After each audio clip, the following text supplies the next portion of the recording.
yenda mbona uri ari gukora agaturuka semenya rero nabwiye bagenzi banjye mushikuriye natwe ndanumva imbaye isa kumumba urampera imbaye bigeze kugira ngo kusura mu tango marge haleluya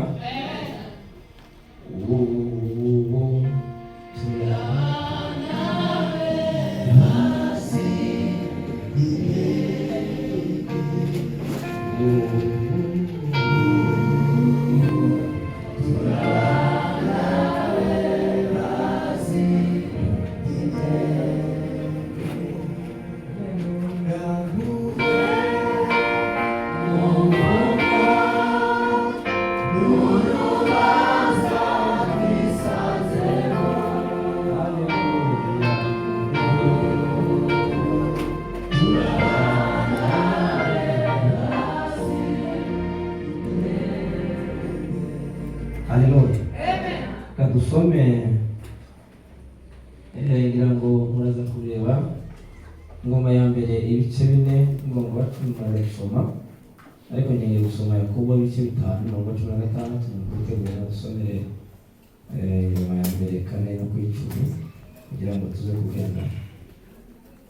Haravuga ngo Yakobo 5:16 haravuga ngo mwaturira n'ibyaha byanyu kandi musabirane kugira ngo ukizwe, usenga k'umukiranutsi kugira umumaro mwinshi iyo asenganye umwete. 17:5 Ndore Eliya yari umuntu umeze nkatwe, asaba cyane ko imvura itagwa, imvura imara imyaka 3 n'amezi 6. Hanyuma badusubira hanze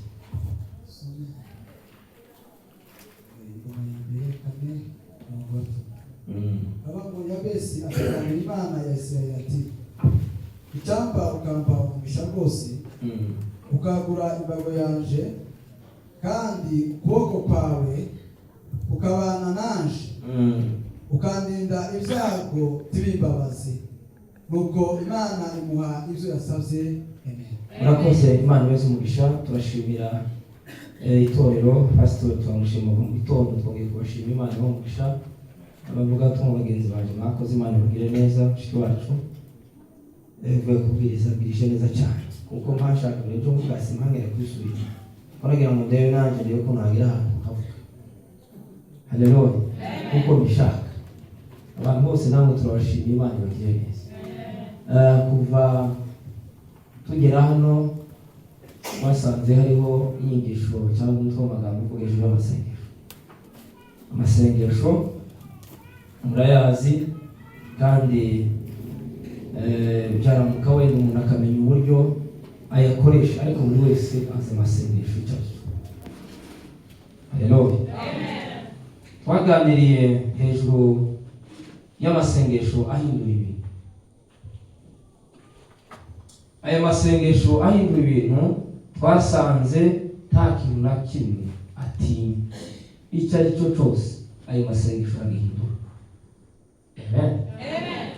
Mu gihe uwo muntu yasenze cyangwa yasenze ayo masengesho, byanze bikunze ayo masengesho ahindura ibintu. Tuja gusanga amasengesho ari inzira Imana yaduhaye ngo tubashe gukorana nayo, ngo tubashe kuvugana nayo. Kuko tuja kuvugana n'Imana cyangwa tushaka kuvugana n'Imana tahandi twaca oya ni mu gihe duciye mu nzira y'amasengesho. Haleluya. Ejo turaganira kandi ku masengesho kugira ngo abo twari turi kumwe hano twagiye tuvuga byinshi bitandukanye amasengesho azakora. Semene haleluya. Twongere kandi haleluya. Hiriwe ntinda kuri ibyo, ndashaka ko tuganira umusaruro uva mu masengesho. Ya masengesho yose yasenzwe cyangwa abantu basenze, umusaruro uva. Urebye ibintu byose bibaho ni ibintu bikeya abantu bataza batekerezaho umusaruro. ni ukuvuga ngo buri kintu cyose kibaho abantu bagitegerezaho umusaruro. Iyo urebye abantu bahinga, abahinzi ntibaza bareba ku zuba cyangwa ngo barebe ku mvura. Baje guhinga bafite kwizera, bakavuga ngo imvura izahita tubone iki? Umusaruro. Semeni hano. Izuba rizava, ariko twebwe nk'abahinzi icyo dushaka, reka dutere umunsi umwe tuzabona umusaruro uva mu guhinga. Semeni hano. Aho iyo baje korora ntabwo gusa bavuga gusa ngo tugiye ko baje korora bafite intego y'uko ngo bazabone umusaruro. Amena. Tuzabona amata, tuzagurisha, tuzagira ati. Icyo nshaka kuvuga ni buri kintu cyose dukora ni ukuvuga ngo tuba dutezemo iki? Umusaruro. Habe n'inzu y'Imana cyangwa kuja gusenga ibaho ifite intego y'uko hazavamo iki? Umusaruro. Abantu bazakizwa bava mu byaha, abantu abashitse intege bazasubiramo imbaraga, abari barihebye bazasubizwamo ibyiringiro, abatari bafite umurongo bazagira umurongo. Semeni haleluya. Abantu ngo uzaze kuza umurimo, reka dushore mu imbaraga, dushire mu zacu, ariko umunsi umwe hazavaho umusaruro. Uwo musaruro kenshi abantu ntibawutindaho, ariko reka nkubwire ko nawo ari umusaruro. Semeni haleluya. Uwo musaruro urakwira imbere y'amaso y'abantu ndetse n'Imana y'ijuru n'isi. Semeni haleluya. Icyo nshaka kuvuga ni iki? Buri kintu cyose kibaho kiba gitegerezwa mu iki? Umusaruro. Ikintu kidategerezwa umusaruro kibaho. Amen. Semeni haleluya. Bivuga ngo ibintu byinshi bibaho bitegerezwemo umusaruro. Ndagira ngo icyo kintu mutumve, kugira ngo tuze kugira mu nyigisho yacu mubanze mu byumve ko ikintu cyose kibaho kiba gitegerezwamo umusaruro. Haleluya.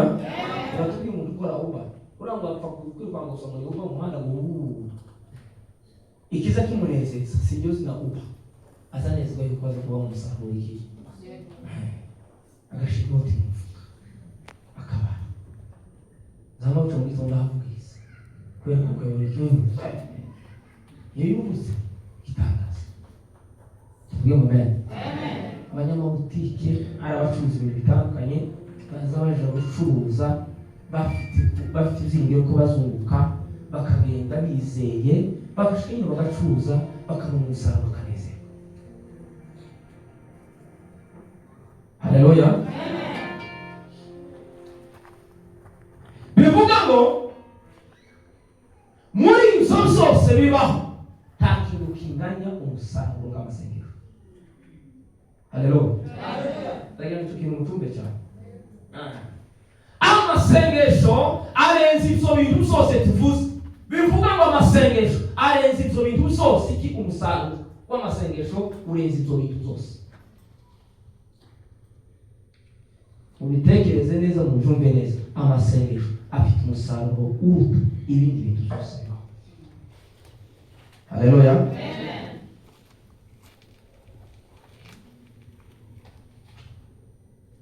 Bibiliya ijambo ry'Imana ritubwira yuko hari abantu benshi basenze babona umusaruro. Haleluya. Hari abantu baza babwira gusenga ukagira ngo niwe barimo batangira. Oya, reka tukubwire ko hari abantu basenze imbere yawe imyaka n'imyaka n'ibiki babona umusaruro uvuye mu masengesho. Bivuga ngo iyo tuvuze amasengesho ugomba kumva cyane. Ugomba kumva cyane. Hari abantu basenze imbere yawe baratinda ku Mana, barasenga amasengesho y'igihe kirekire, ariko umunsi umwe bakuramo umusaruro. Semeni haleluya. Bivuga ngo hari abantu basenze bakuramo umusaruro. Haleluya. Usanga abantu bavuga ngo ese ngaho twasengeye ngo tuzageza ryari? Nuko Imana ikubabarire. Imana ikubabarire. Wese aho twasengeye ubuzubona byaragenze gute? Reka nkubwire amakuru ko amasengesho niyo atanga umusaruro, kuko hari abandi bera b'Imana abakristo nkawe bo mu isezerano rya kera no mu isezerano risha no kugeza umunsi wa none basenze Imana yasubiza. Haleluya. Ikibazo kiraho nuko abantu bataza basobanukirwa agaciro k'amasengesho ngo bamenye uburyo amasengesho asenga. Semeni haleluya. Iyo utazi agaciro k'iki biragoye gutegereza umusaruro wawe. Ntabwo wategereza umusaruro w'amasengesho utazi agaciro k'amasengesho. Banza umenye agaciro k'amasengesho nyuma ya gutegereza umusaruro. Haleluya. Ugasanga abantu ibintu navuze bisanzwe guhinga, korora, gukora, ugasanga yego ni byiza nabyo. Ugasanga ariko bahaye agaciro gutaha amasengesho. Nabyo ni byiza. Ariko amasengesho agira agaciro kurusha byose. Amen. Semeni haleluya. Amasengesho. Narabwiye gushize yasenze amasengesho ahozaho ayatindaho kugeza igihe bayamutukiye, kugeza igihe bamusuzuguye, kugeza igihe abantu bose babimenye. Umuntu azasenga ukwezi kumwe imyaka 2, 3, 5 ngo byaranze. Yarasenze abantu bose barabimenye, barabimutukira, baravuga ngo uri umeze nk'umuntu wasinze. Yaje kubatanzi aho kuvuga ngo bamufashe bakamwita amazina se wasinze amasaha 3 byagenze gute. Ariko aravuga ngo nasinze nagahinda ko nasenga. Semeni haleluya. Tongere kandi haleluya. Hari ibintu bisa bisubizwa mu gihe dusenze. Semeni haleluya. Hari ibintu bitegereje amasengesho kugira ngo bisubizwe. Ikibazo gihari nuko abantu baza bishiraho igihe bakishaho limite bakavuga ngo narasenze ndaretse. Ariko yari yaravuye kuri ibyo ngibyo aravuga ngo ngomba gusenga. Semeni haleluya. Twongere kandi haleluya. Bibiri ijambo ry'Imana cyatubwira ngo arasenga kugeza igihe havamo umusaruro, havamo Samweli. Ntabwo byabereye gusa, ntabwo ari umusaruro wagarukiye kuri oya, wageze kuri akurwa igisuzuguriro, arabyara, aba nyina nawe yitwa umuzeyi, nyina w'abana. Icyo nacyo kirategereje. Semeni haleluya. Icyo ni kimwe. Uwo ni umusaruro umwe yabonye. Umusaruro wa kabiri biragenda bija mu nzu y'Imana. Aravuga ngo uyu mwana singomba ndamutanga mu nzu y'Imana. Gatatu abo umuhanuzi ahanurira Isirayeli. Semeni haleluya. Twongere kandi haleluya. Umusaruro uvanze. Akenshi impamvu abantu bananirwa bakabikora neza nuko bumva yuko umusaruro ugomba kubagarukiraho. Oya, yarasenze aravuga ngo uko biri njyewe gusabya hanyuma uwo mwana azamutanga ibindi ntibindeba. Semeni haleluya. Kandi niko byagenze. Warangiza umusaruro umugeraho, ugera no ku gihugu. Semeni haleluya. Uzamureka dusenge dutegereze umusaruro uva ku Mana, uzakugeraho, ugere ku baturanyi, ugere ku gihugu, ugere ku bantu bose. Semeni haleluya. Bivuye kuri wowe. Amen. Mwageze ubona ko imisozi yageze twikwa n'umusozi umwe, kandi umusozi yatwiswe n'umwambi umwe. Umwambi umwe umusozi yose igashigashira. Bivuga ngo wibaruze akantu gatoya. Twongere kandi haleluya. Semeni haleluya. Arasenga atitaye ku kintu icyo ari cyo cyose. Bivuga ngo iyo dusenga hari ibintu bimwe tugomba kwirengagiza. Hari igihe abantu batekereza bakavuga mbese abantu bizagenda gute. Oya, amasengesho atanga umusaruro wirengagiza bimwe. Semeni haleluya. Ukavuga ngo ibyo nkora birakwiye, ngomba gusenga. Umunsi umwe ni Imana igusubije bose bazavuga ngo cyubahiro ni cy'Imana. Haleluya. Abantu bose bazavuga ngo Imana yarunaka. Imana ikakubahisha mu mudugudu, ikakubahisha mu gace urimo, abantu bose bagatangira kuvuga Imana. Semeni haleluya. Ntabwo yongeye kuvuga ngo yasinze. Ntabwo yongeye kandi gusuzugura ngo umuntu yabyara. Reka da, uwo munsi ibintu byose zaba biceceka. Baragenda birandikwa muri Bibiliya. Amasengesho ya arandikwa. Semeni haleluya. Twongere kandi haleluya.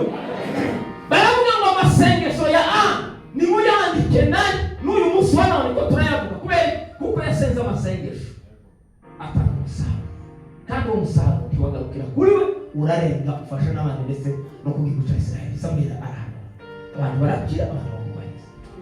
Bwira mugenzi wawe ngo ugomba gusenga amasengesho ataramusaba.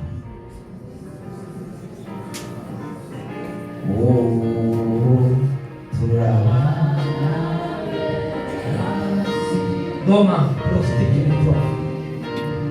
Haleluya.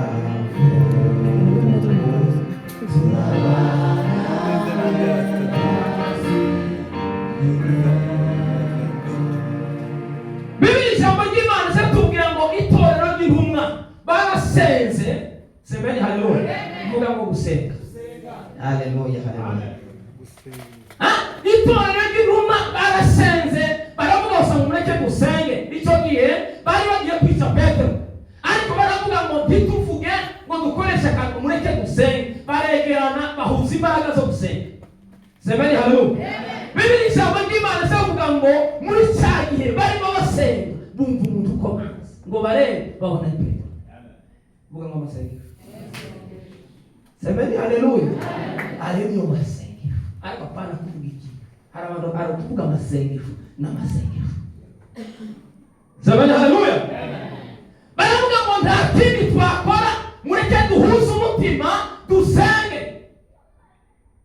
Dusenge tubwire Imana ibitegereje, ibona bahuje umutima, yumva isengesho rya, iravuga ngo uyu muntu ntagomba kwicwa, ahubwo agomba kwisana wenyine. Imiryango igakinguka, abasirikare bagasinzira, abarinzi bose bikaza, akahasa agakomanga we. Tuvuge ngo amen.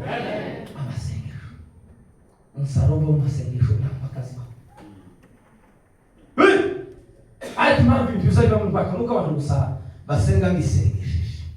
Ariko iyo musenze amasengesho atari yo kwisengesha kwe Kumana, nta makazi baho. Semeni haleluya.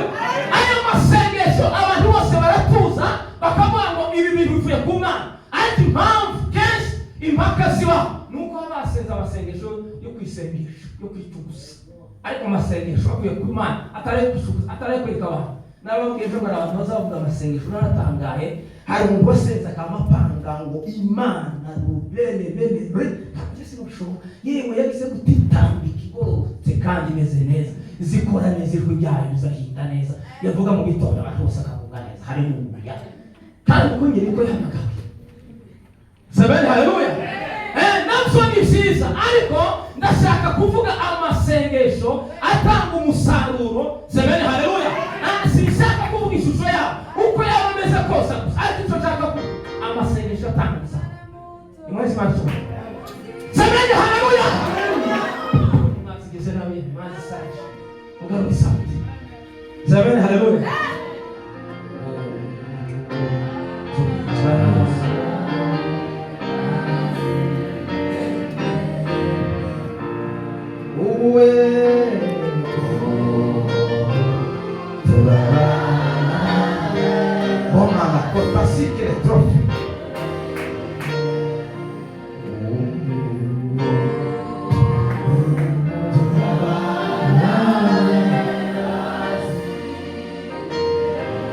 Umukomere Yesu amashyi. Amwe ukomere Yesu amashyi. Haleluya. Semeni haleluya. Uwe kama nyeneza bako Yesu alitubali. Utange haleluya. Iyo tuvuze ngo haleluya hari ibintu bizahinduka. Haleluya. Amwe kandi Yesu alitubali. Haleluya. Asigaye imwe Yesu alitubali. Haleluya. Semeni haleluya.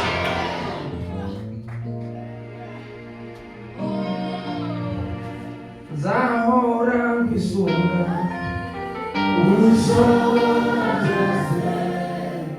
ukwemigambi yawe mwiza olibuye izima yafena urafi Goma salama mundiza shikra Zahora ngisunga ushobora Yes, so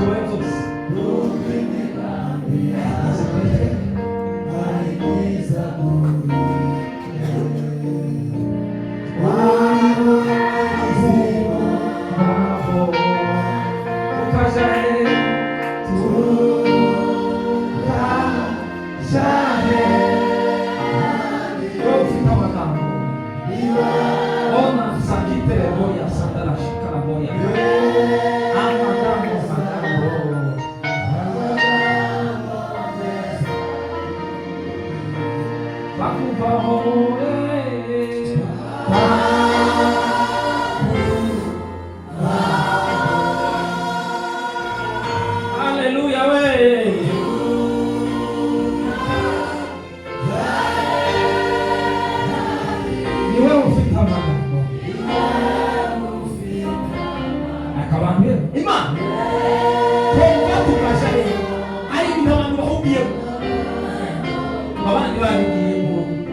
ibuye rizima ryanzwe n'abubatsi, ariko ku Mana ryaratoranyijwe.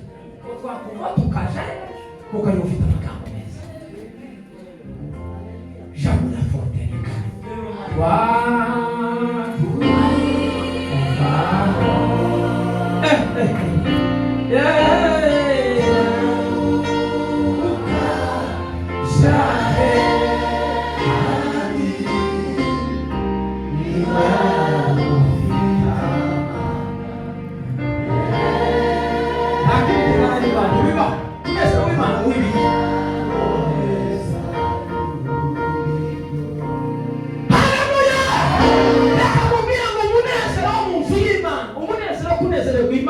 Semeni haleluya. Umunezero uva mu isengesho. Ibindi bintu byose ni pirata, ariko umunezero muzima uzugorora ugapasa kwizera Yesu Kristo ni byiza. Nabwo bitumye ntinda mu gusenga no gukunda Yesu. Ikindi cyaka kuneze ariko uzukura utaneze. Bibiliya jambo ry'Imana cyatubwira ngo Daniyeli n'abagenzi be barasenga.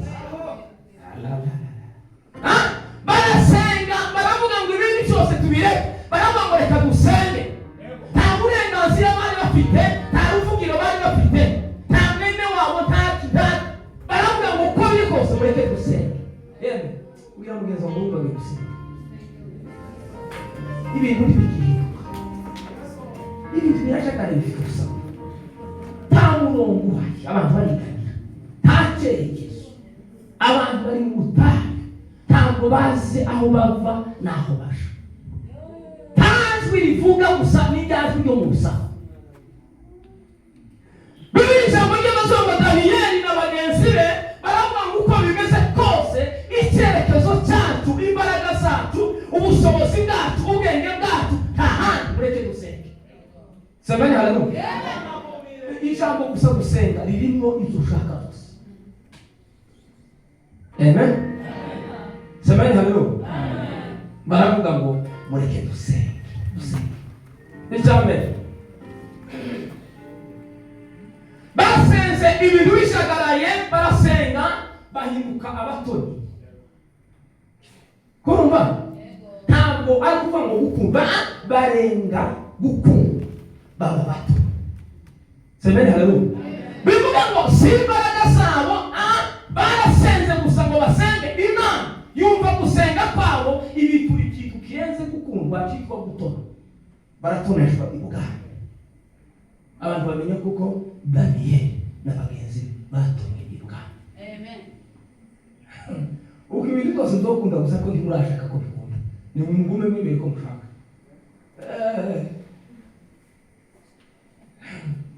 Ibintu byose bizokunda. Abantu bafite Imana aho bageze hose gusa bagasenga ibintu byose babikora. Si itegeko se muko musenga itegeko rigahinduka. Semeni haleluya. Bikaba bigahinduka ukaza wireba ukavuga ngo se njyewe, ariko ntabwo bitari kugeza umunsi wa none. Semeni haleluya. Barasenga bahinduka ariko bavuga abato.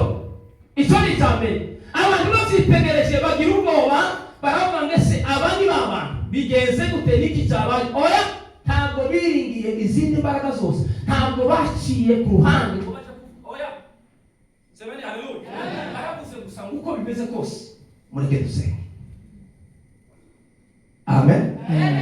Kabiri, Imana ibaheza ubwenge bwo kubasha kwitwara mu gihe. Tuvuge ngo amen. Kuba bahindutse abatoni ngo barangize, Imana yihutira kubaheza iki? Ubwenge. Hari igihe babatonesha badafite ubwenge bikagenda nabi, ariko Imana yihutiye kongera ikindi kintu cyitwa iki? Ubwenge. Babasha kubana nabo mu bwenge, bakora mu bwenge ibintu.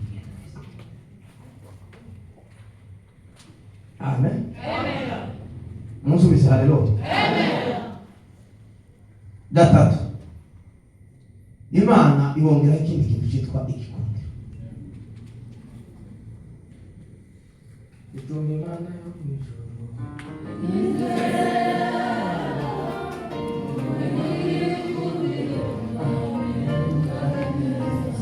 ituma Imana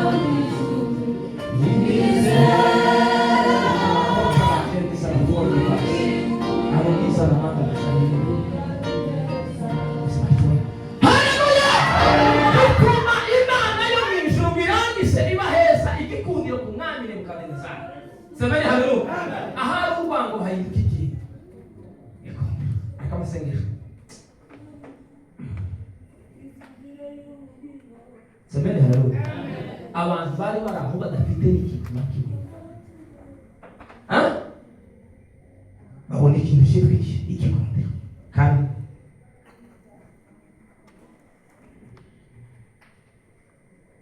ibaheza niko nuvuga uburenganzira mu gihugu cy'ubunyage kugenda bakishyura bakizana.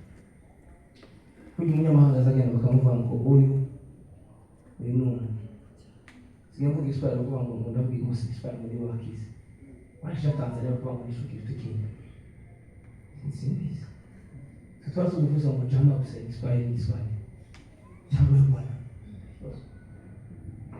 bwana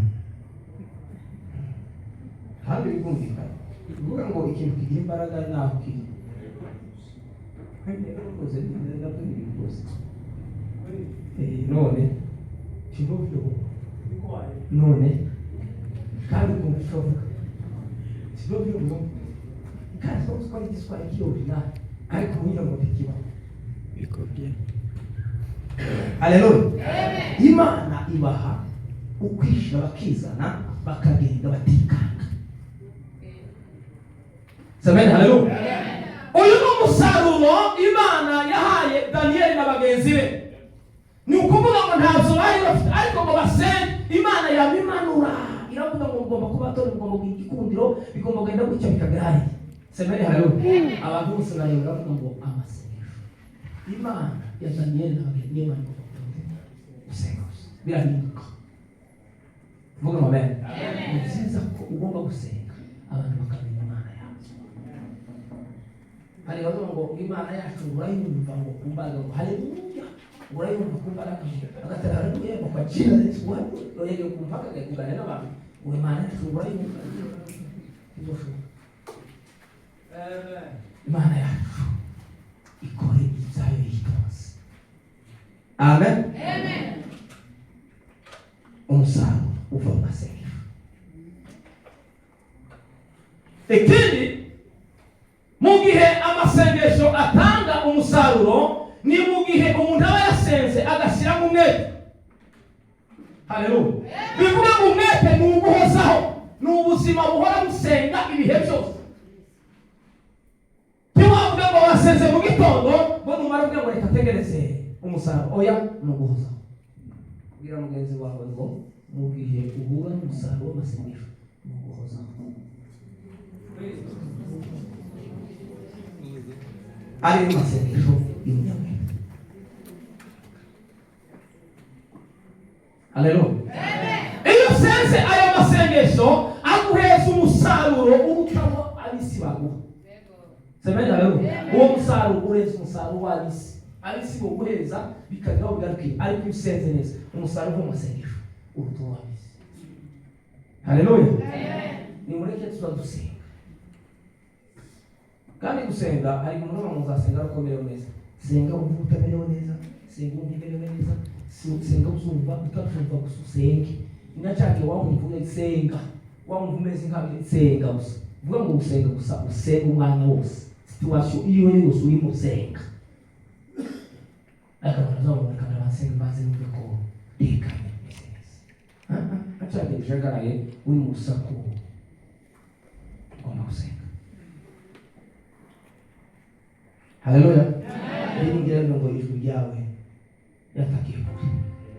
Ngo musako bwinshi bashaka umeze urusaku rwinshi rw'ibisikana byinshi amamodoka n'iki nazakambara zo mutima nazabitekerezo bikubwira ngo ikindi kintu cyose upfa gusenga. Wumva iki cyakubwira ngo reka senga, wumva kino ngo bishoboka senga, wumva kino ngo birakugenda senga. Iyo rwa rusaku rw'ibisikana rw'ibintu byinshi senga imanza bivuga gusa ngo tushinzwe gusenga urusaku usumba.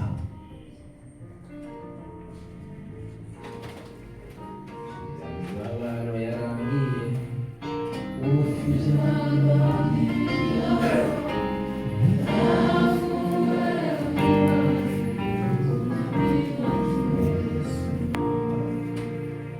bivuga ngo umusaruro uva mu masengesho,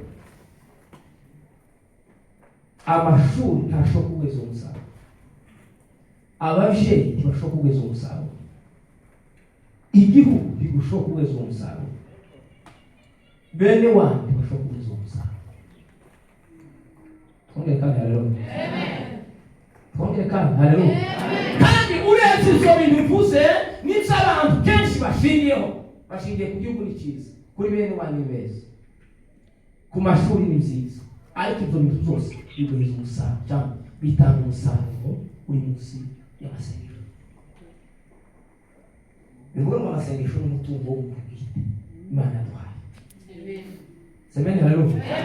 Umutungo utagendana nawe. Ugendana nawe. Ariko ngo ingojera navuye hangabona unasize yara ngo amasengesho sengo sakari. Bijya n'amarangamutima. Kandi aho umuntu yakuye byiza. Bazagenda uzore abantu bazasenga amarangamutima bakazamuka bakagenda bakagera ariko baba ngo nibuse. Amarangamutima azagenda no ucaje basinda gusoza impanuka. Yewe niki cyabaye? Naho ubisenga niho Imana iguhaye muri iki gihe. Semeni haleluya. Ugasanga igihe kiratambutse, ugasanga umwanya ubagiye, abantu gusa bari muri ayo oya nimukanguke musenge. Semeni haleluya. Aha ni Imana yaguhaye ngo usenge kugira ngo ibeze umusaruro. Ariko ngo barasenga gusa ngo mu gitondo ngo baraje. Uri ko no ngo karimu wangu marayika wangu. Aya namaranga mutima ntabwo ari nani. Kandi akagutwara gusa bamwe bakamaze muri gusenga. N'uyu mwanya iyo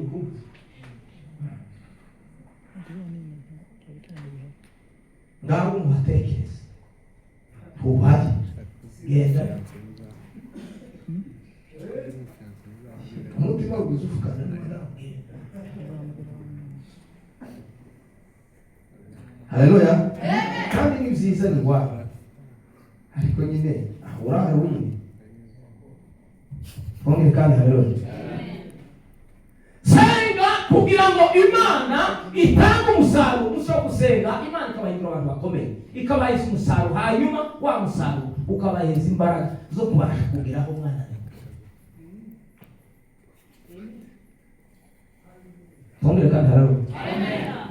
Ukuriya gusa Imana yo musenga, hanyuma Imana igatanga ibisubizo cyangwa umusaruro. Umunsi umwe gusa mukabyigana ku matwani y'amamodoka cyangwa mukabyigana mukiragibu n'amajeti gusa indege. Bumva indege zirasubira bakigirayo cyangwa mwicara mu gace kamwe mwakubaka igatuza, akamwe bagenda bakazabashiga bagatuza, ariko gusa abantu baseze bakabona byose.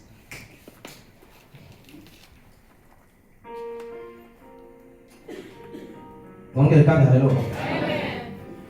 Semeni haleluya. Bivuga ngo hari ibintu bizanwa n'amasengesho bitazanwa n'ikindi kintu cyose kibaho. Semeni haleluya. Bivuga ngo iyo dusenze amasengesho nta mbogamizi n'imwe yabasha guhagarara imbere yawe. Ibibaho amasengesho azaca ingufuri agakingura imiryango y'ananyurukimuka. Haleluya. Iki kintu mucumbe cyane amasengesho.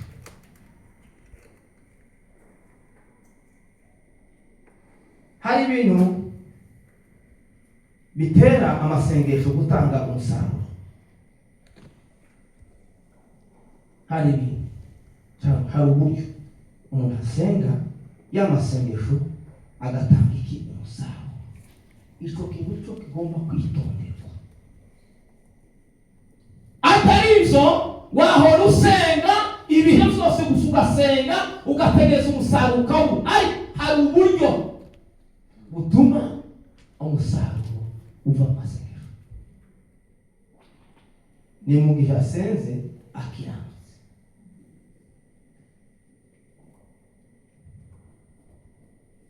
Icyageze kigaragaza abakristo nyabo, yaba ari umugabo n'umugore cyangwa n'abana bikigaza bitanga ngo mubarira. None tutabeshana ninde wabwiye umuntu wamurora? Ubundi bitwara bisimu nuko gusa amaze gushaka no kwisiga no kwireba. kama nafunga kakete ikintu gusa twakoze mu gitondo twatwishoje ntabwo wabuze uva mu magari ariko twakoze twabikoze ndagutunguye kuri Imana zose kuri bizaza ukuri bizaza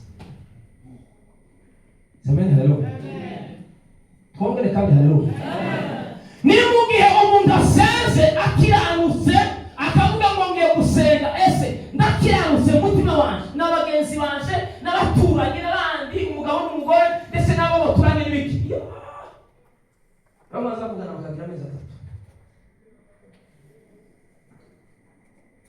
agura amashuka y'umukara nayo uzumva bashyize kujyamo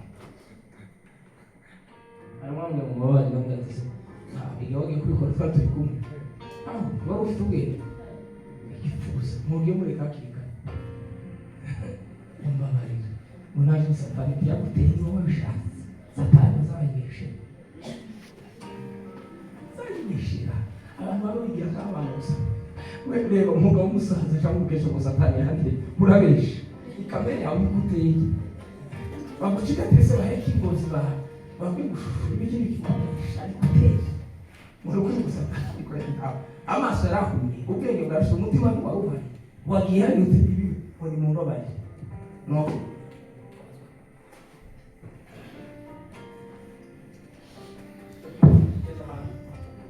Semeni haleluya bivuga ngo amasengesho ntabwo yoca aho ngaho ntabwo yabasha guca muri iyo nzu amasengesho ntiyoca muri ako gace semeni haleluya bivuga ngo iyo gusenga tugomba gukiranuka umuntu agakiranuka na mugenzi we bakaganira babana semeni haleluya soze kongera kandi haleluya bindi ndakomeye kuko bindi ko andezo nabonye nako nta kibazo ufite ariko wabonye ko ibindi semeni haleluya twasiranye iyo atanga gutanga sinyal kandi kuri arafise capacity neza utinde gusenga usisite ushobora je tugomba kucumuriza bivuga ngo gusenga amasengesho atanga umusaruro ntabwo nimwe iri ni mu gihe wayasenze ukiranuka baza mugenzi wanjye se uzukiranuka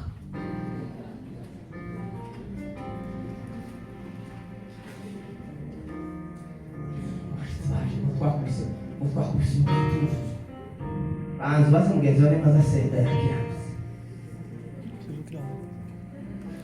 usanga dufite imitima gusa ikomeye bakaba bikomeza gusa uzikomeza umunsi uzohura n'Imana hano abantu biri Kenya akananirwa kwihana akigorora agafunga umukanda akicara agakenyera akicara akagira gute ariko gusa kugira ngo arebe ko ukabanuka arebe ko utamuka bikarangira umunsi umwe oya iyo gusa mu ishuri bigabanuka iko bizobe abantu bose umunsi bahoza bamuzima buguhoza ariko umuntu ukeneye ko amasengesho atanga umusaruro semenya haleluya arabanza agakiranuka iyo ukiranutse urasenga Imana ikumva uravuga Imana ikumva icyo ushaka cyose urakibona semenya haleluya ariko gusa iyo mu buzima gusa ngo reka boss Mana yotanga umugisha mu rugo rwa Kanyaraje bivuga ngo umugabo n'umugore wa Kanyaraje bagahoza usaba muri kaduhoze ducete tugategeza umugisha ngo musaruro waravuze ngo uzarumye ngo ntabwo tukibona mutesi tibishoboka bizuma jongere ju ngo nukuri ngo simbizi ngo muzaze ngo mushakure ngo ngiye kwihego cyane ngo gusenga cyane kandi bigira inzitizi ikomeye igatuma umusaruro uboneka urugo rukuma ugakora hirya no hino wewe umusozi mushamba maze kandi ibyo ndafite umurongo w'umushamba y'ikizi muzobona bari mahera n'igikeke basubira kuri koko bari mahera yarengeze bayata iyo zo noga timyangu mu gikapu none kama babata abindanduwe n'uko baraza umunyapegeke igipfuza harimo bamwe ngo baramwe ngo nyapu yapfiriye imbere y'inzu none ko yapfiriye abanga turapfuye urapfuye kandi inyama cyangwa ijambo abantu bashobora kwita aho ngaho nijoro. Hari abantu baza batimbwa ku bipangu by'abandi nijoro kugira ngo batabasha gutanga amafaranga y'umutekano, kugira ngo bagere inama bagahora bataha imyanda mu bisambu by'abandi. Ngo Imana yumva yapfuye yamwe Semeni haleluya. Rero amwe ngo bapfuye mashaka jewe nemera mu basenga abantu bose basenga amaze kubyuka ngo bapfuye mashaka bapfuye ariko kwa umuco tugasenga kandi umuntu ariko ngo Imana ugire neza kandi nkumva nyine ko hakibuki amashara mu yatari yaki ngiye tugeze saa moja z'ijoro wari imbere y'umuzisi Deixa eu conversar, tá?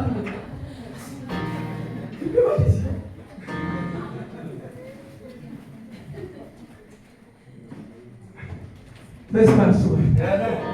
Não são muito, não é que foi ó. O obaho imbere bitabo. Aho twari twari imbere sazi zo manse. Sesi zikirika zibana. Hari bapana tuwe, bapana za ingi bibazenze biba. Siko akitwa tunana. Nini? Ya kuzara hasi hari ibintu byinshi. Hari ibintu byinshi bifite hafi. Ibintu byinshi. Semeni haleluya. Amen. Tonde kanga haleluya. Bivuga ngo iyo umuntu yasenze amasengesho atarimo gukiranuka azahinduka umunyagoba agahora gusavuga gatatu igikange agora igikange akazana no gusenga ngo akamara yicaye muri kaje gutakira akamara na telefone yitegazara WhatsApp yaraje ama telefone yaraje nikuta abantu gufasha wowe utosanga sanzwe tuvuge ngo amen. Umunsi tumbe ko turi kumwe. Semeni haleluya. Turi mu masengesho avuga ngo umusaruro wanjye utangwa n'umuntu wasenza amasengesho akiranze. Ese ndangisha hanga tugataha tukaja kwipima tuzogenda neza. Mukeneye gusoma mu buryo bwinshi naje kurongo mvuge cyane kugira ngo bigaragare ko nabwije nemeza abantu kandi ibyo bidukera twataye ugambi w'Imana n'ibiki ariko dutinza hanga tukabaza abagabo n'abagore n'abakobwa n'abandi twese ese tuzosenga dukiranze. Abantu bazabategana insinga bazabategana bagategana agahategana umushinga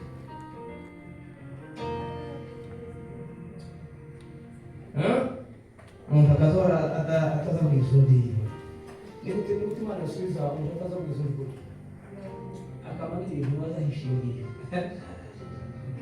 arimo bahishingiye ipantaro ngo bayamukuramo n'amaboko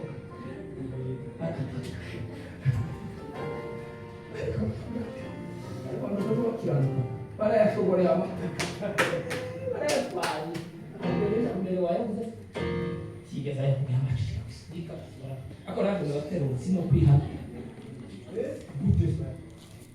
ese tubana kivura gutera umutasi hamubona kandi no kwaba muga musanga ihangana kashira munsi y'intebe munsi yakusaka yicara kama mu ihangana kuvuga no mu nibwo buzima tuba tubanye ugucenga no basenga ntabwo Imana yasubiza abo bantu ishobora. Semeni haleluya. Abantu bakaja gucuruza bakunguka barangiza bakabona abakristo no mu gucuruza habamo gukiranuka ukazi ko ngo nagurishije aya ngaya ayo nayigishoro nayo nabo akamamwereka sensa izindi sensa zitandukanye akazikubita isubiza yabona kuko yoje gutekereza ko yosopa hari igaraho yo bandi gikenya nawe akaraka bumenye agashobika musozi agashaka kwita abantu bakiranuka n'ibiki faranga kera twayereka musozi batubona mu ngari itari nazi twamutiyereka ukareba imyenda z'uko bayisuka ukamukubita musozi no mu guhita kwisi mukondo sandi shaki ukamusozi ukitaho tuzerera mu kwamusanga usakanya tuvuge ngo amen. Amasengesho tugomba kuyasenga tukiranutse ariko mu gihe tutazasenga dukiranutse tugasenga gusa ntitugategereza umusaruro. Semeni haleluya. Bivuga ngo umusaruro uva mu gihe dusenze dukiranutse. Wa mugabo we wa mudamu we wa mukristo we mu gihe uzasenga udakiranutse tugategereza umusaruro kabataruva ku Mana w'abantu baho n'ibintu tuzabona. Aya masengesho iyo yasenze ahinduka ay'agaciro imbere y'amaso y'Imana. Amen, haleluya.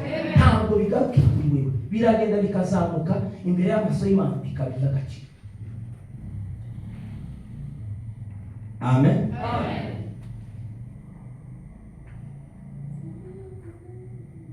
Bivuga ngo iyo usenze udakiranutse, reka mubwire amasengesho ahinduka ikizira imbere y'amaso y'Imana. Umuntu akamategereje murasenze. Warasenze turategereje. Gasanga umusozi akagaruka akazinduka akagenda. Turategereje amezi 3 wasenze ya masengesho yitwa ikizira imbere y'amaso y'Imana. Kweli yasenga mw'abantu ni mureke gusenga. Kabiri, amasengesho agira umusaruro mu gihe usenze y'amasengesho uhagaze mu kwizera no kwiringira Imana. Wumvise ibyo bintu? Mana turasenze senga wizeye nurangiza wiringira Imana. Nico gihe amasengesho atanga iki? Umusaruro. Ariko mu gihe dusenga amasengesho atarimo kwizera, atarimo kwiringira Imana, aya masengesho ahinduka ikipfa gusa. Nico cyane abantu bategereza bakavuga ngo barategereje bagahebuka. Senga wizeye nurangiza wiringira. Ese uzi wiringira ryari kw'Imana igira neza? Wiringira ryari kw'Imana isenga amasengesho? Abantu bazasenga bakamarangiza bakavuga ngo tubategeke tundira senga n'abarinzi b'Imana ndakwiringira uzukoso uzabona gusenga. Gitondo kimwe zahura n'ineza yawe. Gitondo kimwe uzasubiza amasengesho. Ibyo abantu bazikuyemo, izo zingiro zavuyemo, uko kwizera kwavuyemo, ni ugusenga gusa wita biranga. Amen. Amen. Basta ni wayise. Reka bayivuga.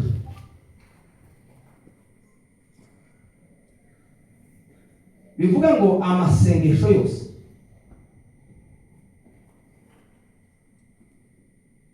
ataraya tuvuze cyangwa amasengesho yandi asengwa ataraya ngaya tuvuze. Amen, haleluya. Aya yose ari amasengesho y'indi y'umuhango gusa. Yandi yabuze gusanga abantu babona umusenga ariko yarakanusira Kristo. Abantu naje kibakabone ko nabivuye yarabivuye. Ese muri ke tubwire none kuduhagaza no twese twize. Ari nta muntu uvuga ati Imana narananiye ico ariko natubike. Nta muntu uvuga ati jewe usibye ku mutima wawe kandi umutima wawe nikwe nkati Yesu. Ayo masengesho yose ahinduka n'amasengesho gusa y'idini yo kwereka abantu y'umutako kugira ngo abantu bavuga ngo nanje nzasenga ariko byararangiye yarumye asa yama akongera kandi akaryama akishura yavuga ngo sifa kwa Mungu na sifa kwa Mungu ikabidakika. Nemba bageza uzuzwa unyuza utakazo uzuzwa uzagitse tuganire. Ni bande abantu bageza uzuzwa cyangwa bazuzwa mugihe bezina cyane bagazamu sabu na uzuzwa ndio wala ndio ndasuka ariko n'abandi nabo bazakije kiyo turiyo kandi yewe hano gasanzwe kubesha nabone ga ikibikiza kimana kubera iki cyashimiki bawarujwe bigasheceka bagwishi bakakweki ngamenya ko zahagaze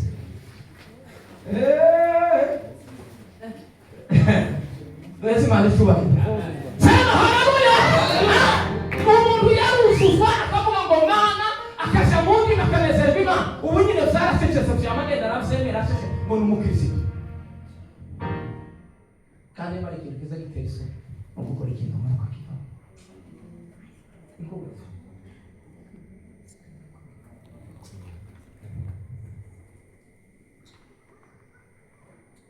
no tugiye Semeni halo. Amen. Ni tubwire Imana yuko kandi tubwire neza. Semeni haleluya. Amen. Abantu baravuga ngo Mana wangiriye neza, Mana wangiriye neza, bagasenga Imana igakora, bagasenga Mana wangiriye neza, bagatibuka bakandika ngo ni ngo bira ngo nita abantu bakora kandi yaraje. Ubuhe mureke mabwire so dusenga Imana iduheze imbaraga. Semeni haleluya. Umusaruro uva mu masengesho ni uguhora twishimira Imana uko bukeye uko bwije. Nubona ibyishimo birarangiye muri wowe nibyo kuzarangira. Tuvuge ngo amen. Amen. Amen. Amaze no kumenya ko izuba ariko bagaza barikisha izindi akaba n'izindi zifumbira. Izuba n'izindi nyasi. Zuba kari.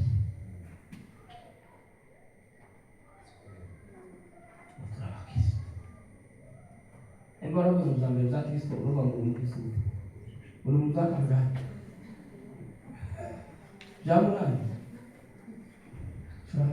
Chora. Vamos lá, estamos. Está que foi o salmo. Hã? Agora eu vou usar assim de Deus do salmo. Olha, vou vir, lá. Já vou passar do bem. Hã? Aí, comigo vocês usaram oral divina.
Samani haleluya.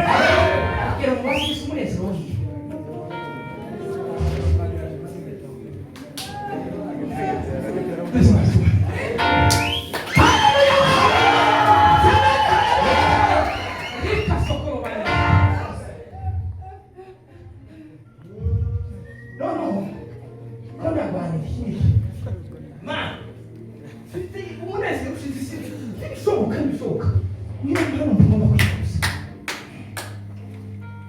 Iyi munezero w'urugo ni ikirungo kiza kirunga famiye urugo rukagenda neza.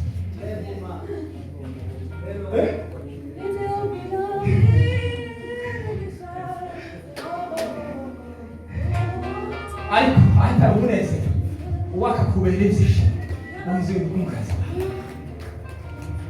akaba azaseka mu bana ngo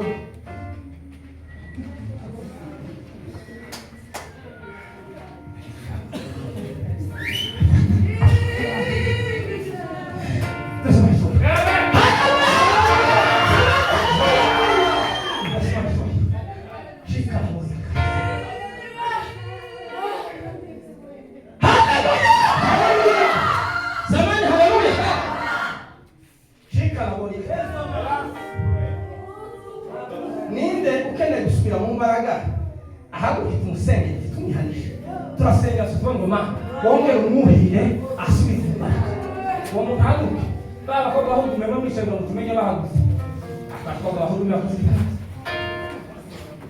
mwana musambura amaboko yombi nimurangiza muvuge ngo ma uduheze umunezero kuko nge kugenda rezo kikongera ukika musambura amaboko ntabwo tuvuze kuvuga iki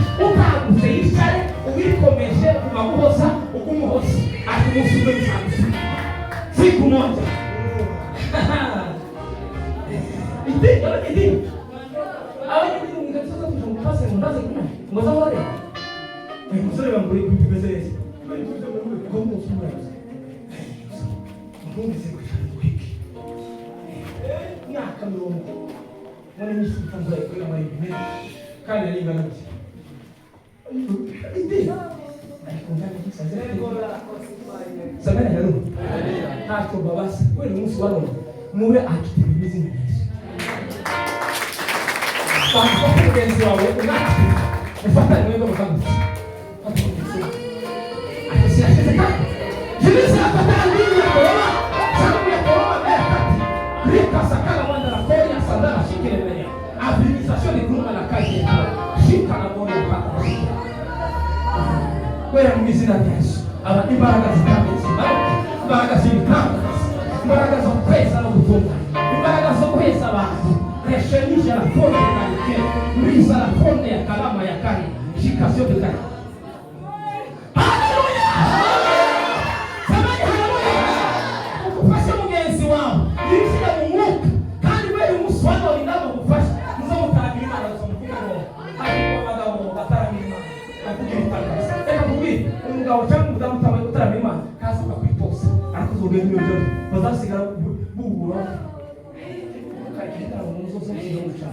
Mungu wazaisubizi kuzure bandi batamusubira hasi mubwiriza biteka kata nesho n'amushoboka sizisho umutima ngo nyobizira cyangwa ndeke ndare rwanda umutima ntabandi bantu kumubona sakika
ese wowe uzina ryawe heza ryakomane ikintu gusa kikinyesha bisa cyaho kiwara kimaze kigikira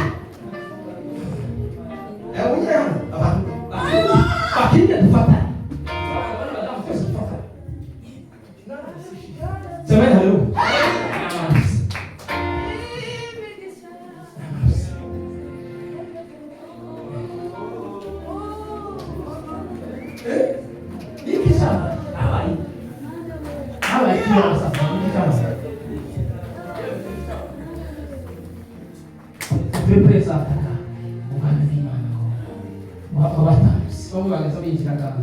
bagakura imigozi ariko yacatuba tugaruka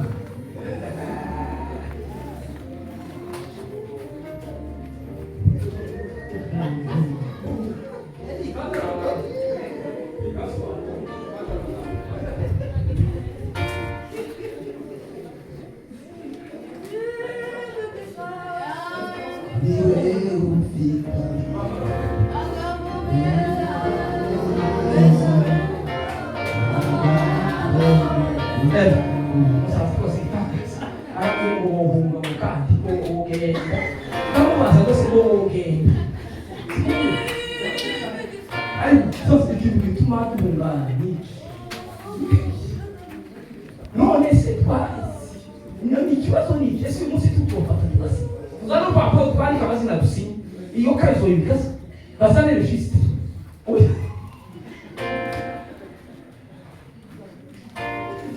ariko igitambo cyakomeye sasa hari ibisobanuro bikomeye cyane zakomeye sameni haleluya igitambo kigeza tuza twese ni ikimana zishaka sameni haleluya tume wake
Imana yashaka kugira imitima yari yabaye fata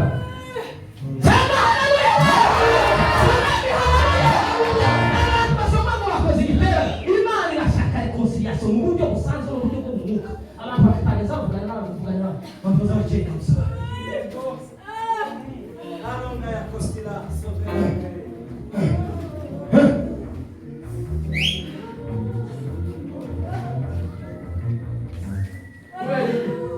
kwishyiramo umutima wa shitani wo gucegesha abandi ukabwira abandi ngo baceka abandi kandi bikaba kuri abandi ntabwo bafite ukabibashiraho ukamabifite ukamuhana ukabura ukamara kuba yahimba abarozi abarozi ni uburozi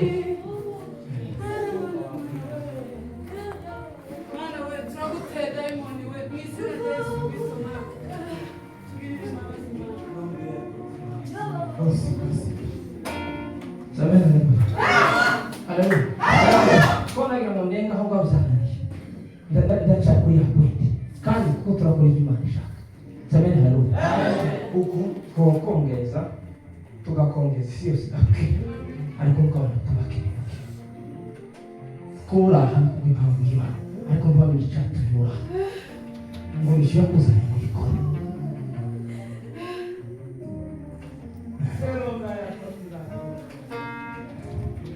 ni gutegera usaba uvuga ngo ibintu byose birahari muri bishize birahari birahari kazashaka kuzatira twese mu gifu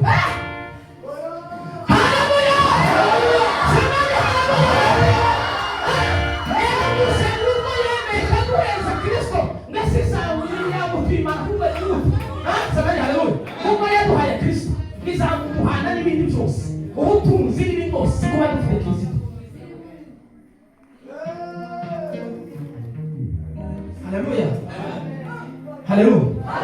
Hano hari abantu umutima bayakiriye usoza biza gusa bahutura abandi babwira abandi ibinyoma gusa kandi ibinyoma gusa umunsi umwe babwira bamwe bazikubazo zo mu gitondo basanga ibikuza amadosi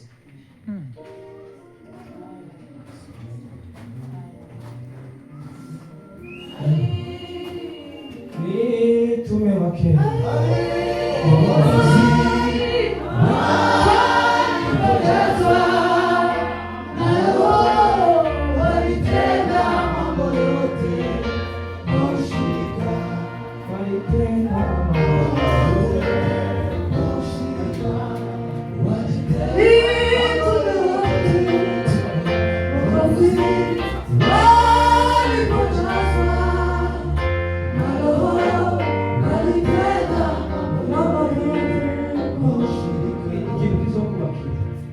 w'Imana kandi ukaguhereza agaciro aho abantu batageze ukakugaragaza abantu bageze igihe cy'umusezi ijwi ryawe rikazamuka ukarikumvika abantu bagatanga arite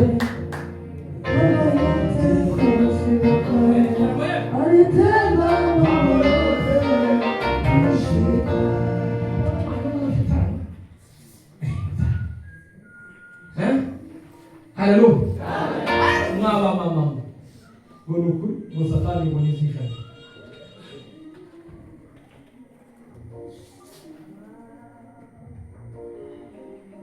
Ukuga abagabo ndabazi bagira umutima wo kurakara kubana. Nije ko nashitse. Hari bimwe kukumura. Ntabwo imanze yesa kwinge gute. Twarasenze mukenge. Ujye uganara ngo bamwe ukamwe ngo wasenge ndata ngo uzababwira.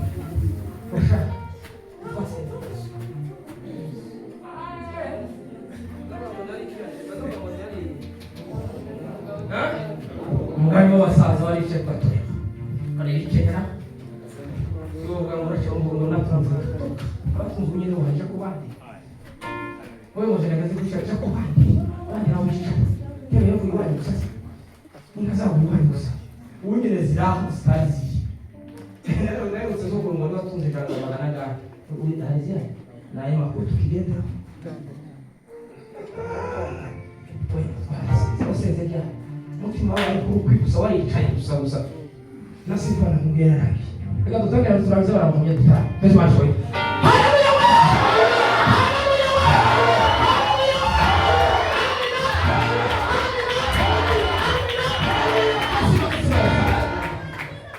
sabani haleluya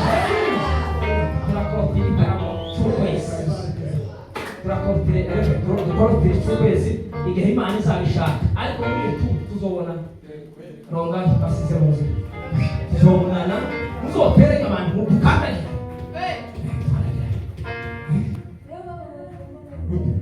kandi uzogenda urebe iyo umuntu yavuye mu bihe ataza abanyamakuru Yesu ni mu bisengose. Usenga kuzogia musima akavuga makuru ya roga yose. Ntabwo usenga uzamumenya ukamenya umuntu winjira mukamenya n'uvuga utumwa kazoza n'ibiki ariko kugira abantu bashakimenya.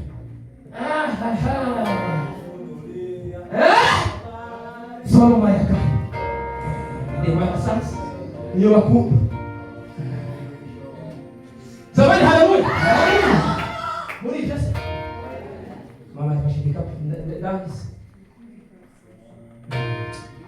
Sabani haleluya. Amen. Anaona ndavuka. Sabani haleluya. Alipovuga Yesu asega abantu bari hamwe. Sabani haleluya. Nilita, nige kutaka. Yesu bari kwa. Haleluya. Nisale mukome Imana ya sabati sana. Alipenda mambo. Walipenda mambo. Walipenda mambo.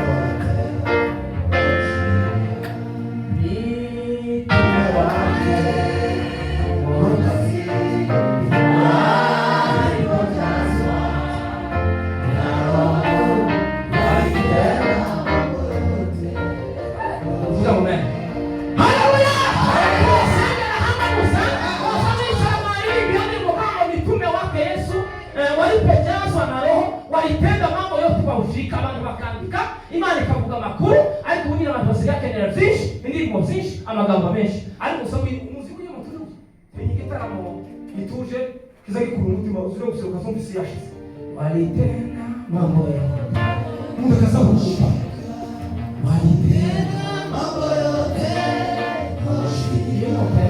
walipenda mambo yote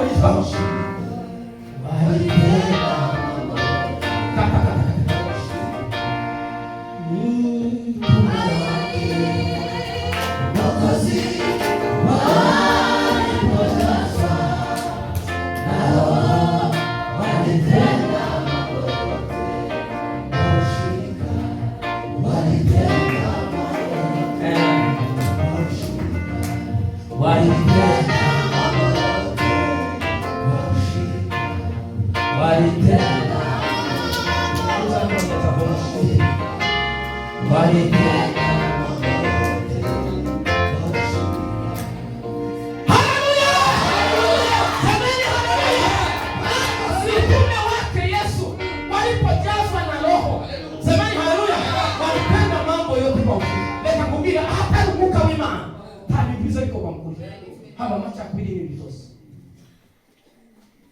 tuvuga amen amen kwa watu wazatara maneno maneno mulaki ngo abantu bazovuga ko muri mulaki muryango wa kimusuki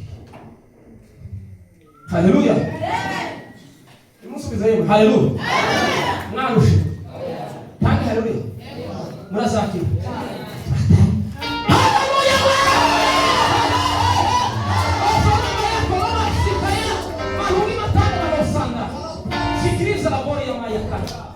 Ozarama yakora titratanga mwezi wa muri kandi ibintu biraboka mwezi na Yesu abantu ko barafata umwanzuro w'ureki hanyuma nabo harimo abarwana n'umutima ngende fata umwanzuro w'ureki usezere burundu n'ibi bizokira byose Yesu haleluya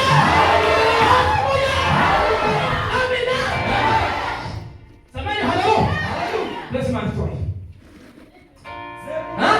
walipenda mambo